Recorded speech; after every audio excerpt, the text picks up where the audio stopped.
ஓம் சாய்ராம். என் அன்பு செல்லமே, என்னுடைய தங்கமே, உனக்கு ஒரு விஷயம் தெரியுமா? எப்பொழுதும் ஏதோ ஒரு கவலை வீட்டுக்குள் நடந்து கொண்டே இருக்கிறதே. ஆனால் ஏன் இந்த கவலை நம் வாழ்க்கையில் வந்தது என்று ஒரு முறையாவது யோசித்திருக்கிறாயா? ஏன் நீ தினமும் தான் யோசித்து கொண்டு இருக்கிறாய்? தங்கமே, உன்னுடைய வாழ்க்கையில் ஒரு கஷ்டம் போனால் இன்னொரு கஷ்டம், இன்னொரு கஷ்டம் போனால் இன்னொரு கஷ்டம் என்று வருவதையெல்லாம் விட ஒரு கஷ்டம் இருக்கும் பொழுதே இன்னொரு கஷ்டம் தானாக வந்து விடுகிறது. இதெல்லாம் ஏன் என்று யோசித்தாயா? இதெல்லாம் சமீப காலமாகத்தானே அதிகமாக நடக்கிறது. இதெல்லாம் பற்றி ஏதாவது சிறிய விஷயமாவது யோசித்து பார்த்தாயா தங்கமே? யோசிக்க நேரம் இல்லையா? தங்கமான பிள்ளையே, முதலில் ஒரு கஷ்டம் வந்தது என்றால் அது எதனால் வந்தது? ஏன் திடீரென்று வந்தது? ஒரு விஷயம் நடக்கிறது என்றால் ஏன் திடீரென்று அந்த பிரச்சனையானது நம் வாழ்க்கைக்குள் வருகிறது என்று யோசியுங்கள். யோசித்தால் மட்டும்தான் உங்களுடைய வாழ்க்கையில் ஒரு மாற்றம் கிடைக்கும். நீங்கள் யோசிக்க யோசிக்கத்தான் அதிகமான விஷயங்கள் உங்களுக்கு தோன்றும். நீ யோசிப்பது போல தேவையில்லாத விஷயத்தை யோசிக்க சொல்லவில்லை, அதை நினைத்து குழப்பிக்கொள்ள சொல்லவில்லை நான். ஒரு பிரச்சனை வந்துவிட்டது என்றால் அந்த பிரச்சனை ஏன் வந்தது, எந்த நபரால் வந்தது, எதற்காக வந்தது, நம் என்ன தவறு செய்தோம் என்றுதான் யோசிக்க வேண்டுமே தவிர நடக்காத ஒரு காரியத்தை நடந்ததாக யோசிக்கக்கூடாது. புரிகிறதா? நடக்கவே நடக்காது என்று ஒரு காரியம் இருக்கும். அது உனக்கும் தெரியும். இந்த மாதிரியான கெட்ட விஷயம் வாழ்க்கையில் நடக்காது என்று தெரியும். ஆனாலும் அது நடந்துவிடுமோ என்று யோசிக்கிறார். அது மிகப்பெரிய தவறு. அதை முதலில் திருத்திக்கொள். தினமும் இரவு உன் வீட்டு வாசலில் இறந்த ஒரு பெண், அதாவது சொல்வார்கள் அல்லவா, நீயும் தினமும் தை வெள்ளி, ஆடி வெள்ளி என்று தை செவ்வாய், ஆடி செவ்வாய் இந்த மாதிரி நாளில் புடவை எடுத்து உன் வீட்டு தெய்வத்திற்கு வணங்குவாய் அல்லவா? அந்த வீட்டு தெய்வம்தான் உன் வீட்டு வாசலில் நின்று தினமும் அழுது கொண்டு இருக்கிறது. ஏன் தெரியுமா? அதற்கும் நான் ஒரு காரணம் சொல்கிறேன். எல்லா விஷயத்தையும் ஒரு காரணம் இருக்கும். சம்பந்தம் இல்லாமல் யாரும் உன் வீட்டு வாசலில் நின்று அழ முடியாது. சம்பந்தம் இல்லாமல் உன்னுடைய வீட்டில் ஒரு விஷயம் நடந்தும் விடாது. உன்னுடைய வாழ்க்கையில் அதிகமான சோகங்களும் பிரச்சனைகளும் இருக்கும் பொழுது உன்னுடைய வீட்டில் இருக்கும் தெய்வம் அதை பார்த்து பார்த்து கஷ்டப்படுகிறது. உனக்கும் உன்னுடைய துணைக்கும் அதிகமான சண்டைகள் வருகிறது. அதை பார்க்கும் பொழுது தெய்வத்திற்கு வீட்டுக்குள் இருக்க முடியாமல் என்ன இவ்வளவு தேவையில்லாத வார்த்தைகளை எல்லாம் கொட்டி பேசுகிறார்கள் என்பதற்காக அது சற்று ஒதுங்கி நிற்கிறது. தயவு செய்து உங்களுடைய வாழ்க்கையில் எவ்வளவு பிரச்சனை இருந்தாலும் தயவு செய்து அதிகமாக மனதை காயப்படுத்தும் அளவுக்கு வார்த்தைகளை எப்பொழுதும் நீங்கள் பேசிக்கொள்ளாமல் இருப்பது நல்லது. ஏனென்றால் இது உங்களுக்கு மட்டும் ஒரு கவலையான விஷயம் அல்ல. உங்களுடைய வீட்டில் இருக்கும், நீ இஷ்டமாக வழிபட்டு கொண்டு இருக்கும், உன் வீட்டில் வந்து குடியிருக்கும் ஒவ்வொரு தெய்வங்களுக்குமே இது கஷ்டத்தை தரும். தன்னுடைய பிள்ளைகள் சந்தோஷமாக இருந்தால்தான் ஒவ்வொரு தாயும் ஒவ்வொரு தந்தையும் சந்தோஷமாக இருப்பார்கள். அவர்கள் கஷ்டப்படுவதை பார்த்துவிட்டு எந்த ஒரு தாயும் தந்தையும் நிம்மதியாக இருக்க மாட்டார்கள். அதே போலத்தான் உன்னுடைய வாழ்க்கையில் நீ எப்பொழுதும் உன்னுடைய குடும்பத்தை சந்தோஷமாக வைத்துக்கொள்ள வேண்டும். உன் வீட்டில் இருப்பவர்கள் சண்டை போட்டாலும் தேவையில்லாத வார்த்தைகளை பயன்படுத்த வேண்டாம் என்பது மட்டும்தான் நான் சொல்வேன். ஏன் தெரியுமா? உன் குடும்பத்தில் இருக்கும் நீங்கள் மட்டும் அந்த வீட்டில் இல்லை.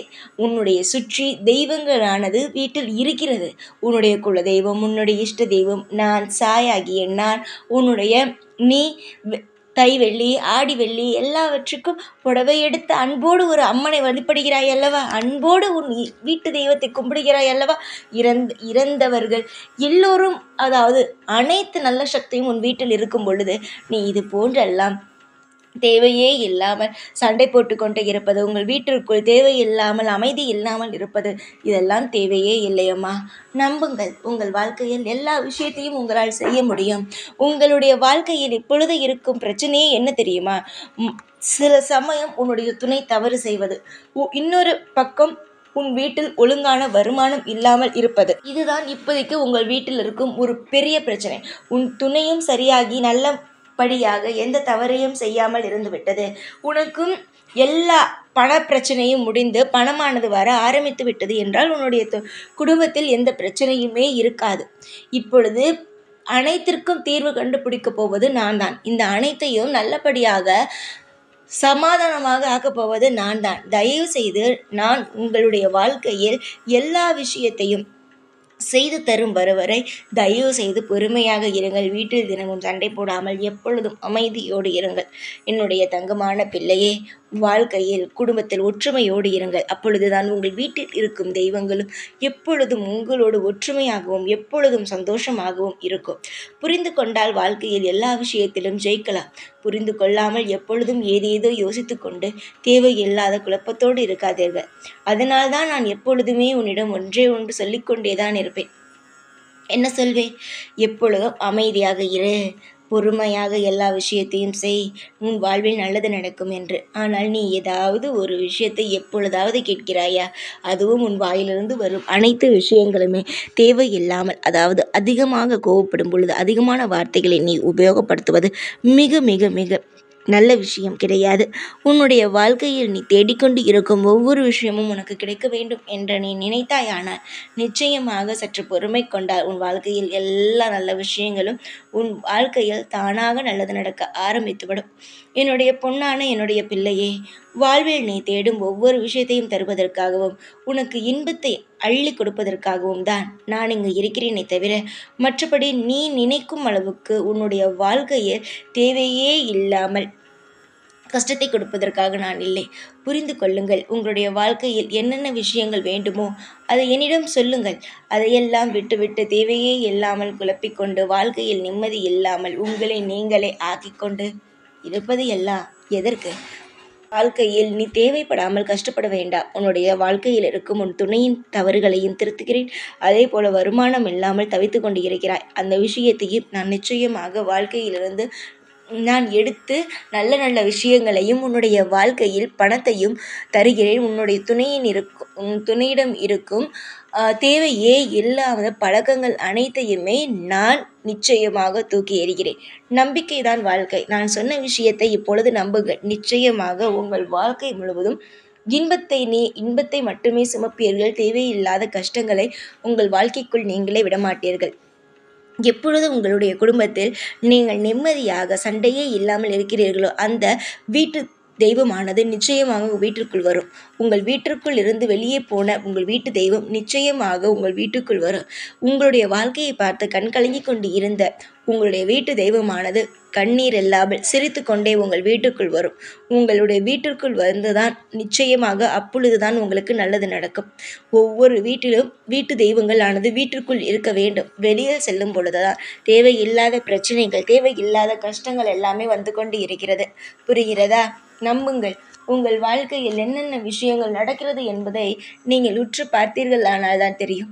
அதுவும் நீங்கள் உற்று பார்க்காத பொழுது என்ன நடந்தது என்று யோசிக்கும் பொழுதுதான் நான் ஒவ்வொரு விஷயத்தையும் உங்களுக்கு இதுதான் நடந்தது, இந்த விஷயம்தான் நடந்தது, அந்த விஷயம்தான் நடந்தது என்று உங்களுக்கு ஒவ்வொன்றையும் சொல்லிக் கொடுத்து கொண்டு இருக்கிறேன். வாழ்க்கையை எப்பொழுதும் பயத்தோடு பார்க்காமல் சந்தோஷத்தோடு சகல விஷயமும் கிடைக்கும், நம் வாழ்க்கையில் எல்லாம் மாறும் என்ற நம்பிக்கையோடு பாருங்கள். வாழ்க்கையில் எந்த நிலையையும் பற்றி ஒரு பொழுதும் யோசிக்க வேண்டாம். ஏனென்றால் உங்களுடைய வாழ்க்கையில் முழுவதுமாக இருப்பது நான். நிச்சயமாக ஒவ்வொரு விஷயத்தையும் செய்து உன்னுடைய வாழ்க்கையில் இன்பத்தை மட்டும் தரப்போவது நான். இதனால் உங்களுடைய வாழ்க்கையில் எந்த ஒரு நிலையையும் பற்றி நீங்கள் கவலைப்பட வேண்டாம். அமோகமான வாழ்க்கை காத்திருக்கிறது. எதற்காக கவலைப்பட வேண்டும்? தேவையில்லாமல் எதற்கு குழம்பி தவிக்க வேண்டும்? யோசிக்காதீர்கள். தேவையில்லாத மனதில் இருக்கும் சண்டைகளை விட்டுவிட்டு சமாதானமாக இருங்கள். உங்களுடைய வீட்டு தெய்வம் நிச்சயமாக உங்கள் வீட்டுக்குள் வரும். தைரியமாக இருங்கள். எதுவாக இருந்தாலும் இந்த சாய் பார்த்து கொள்வார். எல்லாவற்றுக்கும் நல்லதொரு தீர்வை சொல்வார் என்ற நம்பிக்கையோடு இருங்கள். நான் இருக்கிறேன் உங்களுக்காக எப்பொழுதும் என்னாலும். ஓம் சாய்ராம்.